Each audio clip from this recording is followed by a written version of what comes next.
But now, Tim, you have brought us a delicious Goofy Gun Grabbers episode, and I am so excited for this one because it's so awesomely good setup. So Please take the this wheel. is amazing. This comes from our friends over at Newtown Action Alliance. We've been talking about Ethan's Law. And what is Ethan's Law? Well, it's a proposed federal law that would require gun owners to lock up their guns. So what does that mean? Braden and I have talked about this quite a bit. How do you enforce a law that requires you to lock up your private property within your own home? How would the federal government know if your gun's secured or not? Well, they'd have to come and look now, wouldn't they?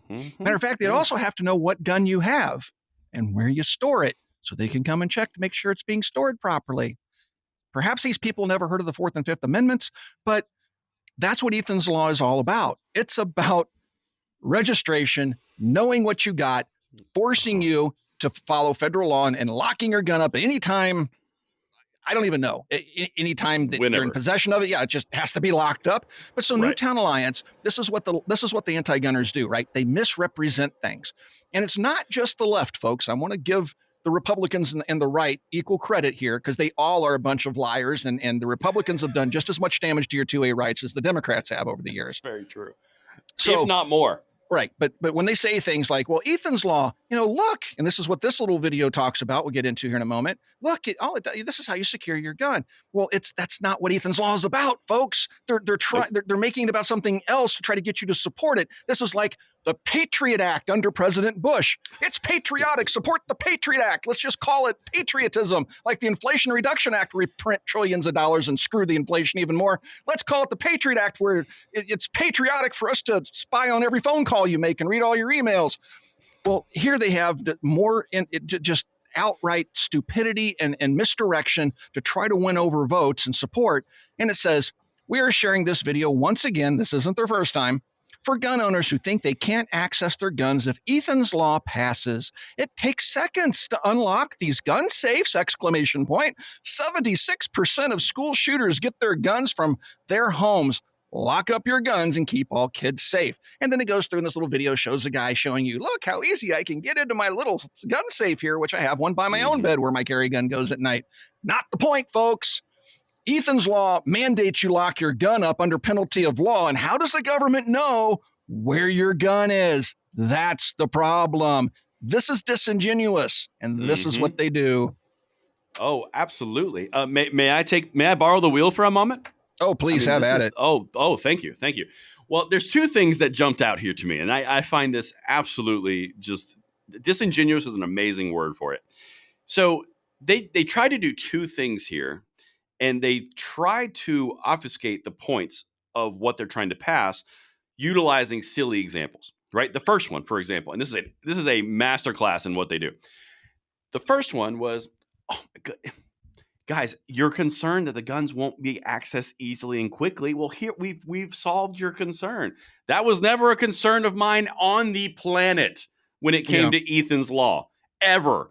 My first thought when you said, hey, we're going to pass a federal law mandating that everyone store those firearms. Don't worry how we're going to know that. Other than the fact, as you said earlier, you have to have a registry and you have to have a check and inspection service of some kind for accountability to actually make it effectual. You have to have those things. It's impossible without them, right? Right. So that's the reason people resisted. It was never, well, how am I going to get my gun quickly in an emergency? That was never even on the spectrum of the playing field. That's my problem. That's not your problem. Okay, that's the first one. The second one is when they're going into the 76% of school shooters get their guns from their homes, lock up your guns and keep all kids safe. That's a private, personal decision on how you're going to defend yourself and keep your guns safe. That's the whole point. The problem that everyone has on the gun side with Ethan's Law is it takes the personal responsibility out of it and puts the government in position of a mandated authority. Therefore, they have complete compliance control and they have to know where everything is for the children. Now, here's the other thing that stands out to me as I'm saying this, Tim. If 76% of school shooters get all their guns from home, why are we talking about passing more gun laws? Because apparently they're not buying them in gun stores, not buying them off the streets. They're getting them from home. So why are we passing more gun laws around purchasing when it was all about storage? And none of it makes sense. But they don't focus on handguns. You know what doesn't fit in the gun safe being demonstrated in the video? An AR-15. And that's all they care about right now. You're not going to get an AR-15 in that little thing. As for a handgun, but they don't want to talk about handguns because they don't have the political capital to ban those just yet. So they're going to pick the low-hanging fruit. You know, the guns that are misused in crime less than 100 times a year in a nation of 330 million people. That's what they're focused on, like a laser beam, until you're talking about Ethan's Law. But then, hey, look at this little gun safe. You know, you can get like a replica AR-15 in here. And and then we'll just tell the federal government you have it, and then we'll just come by, knock on your door. I've told this story before. So I was at Ewa in Nuremberg, Germany, and talked to a German police officer, and they have safe storage laws there. And guess how they enforce them, folks? You get a random knock on your door. You don't know they're coming, and they say, hey, we're with the Gun Enforcement Agency, whatever they call it over there. And then you have to let them into your house and show them you're safe and the fact that all your firearms are stored safely. That's how these laws work. Otherwise, if you don't do that, what's the point of the law? Law doesn't do anything. Yeah. They have to have enforcement. And how do they get enforcement? By violating your rights.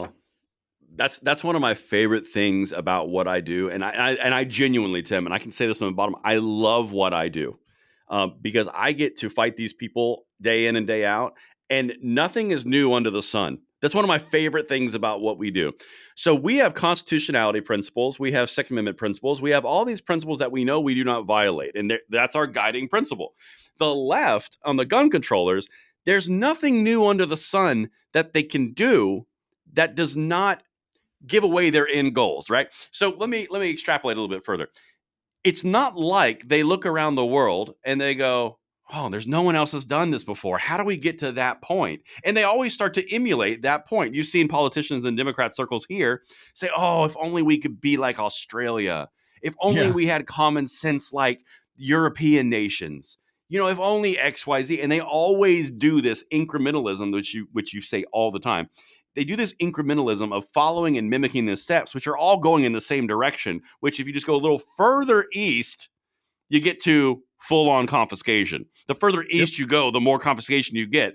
But it's so fascinating the way that they go, well, maybe we should try this angle. No one's ever done that before. No, you guys have done that before too. We've seen all of them. And look, we have so many examples of how this plays out long-term, right? Because if you take a look at places like the UK, we had this conversation about zombie knives. They've banned everything under the sun. They have every dream anti-gun law that the American gun grabbers want to pass. They've passed for the most part.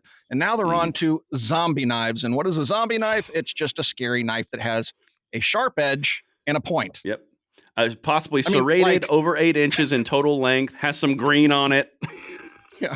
Basically, every knife on the planet is a zombie knife under UK law, but they got to give it a scary name. Zombie knife, not just edged weapon, pocket knife. Yeah. Let's just call them Conan the Barbarian swords. They're all banned, even if it's a 3-inch blade. Well, whatever. It's a Conan the Barbarian sword. It's meant for killing people, weapon of war. All right. Well, anyway, folks, we've had a lot of fun today pointing out the stupidity of the gun grabbing left. If you enjoy watching these videos, please subscribe. Please share these videos with your friends. Thank you for watching Second Legacy. We'll talk to you guys soon.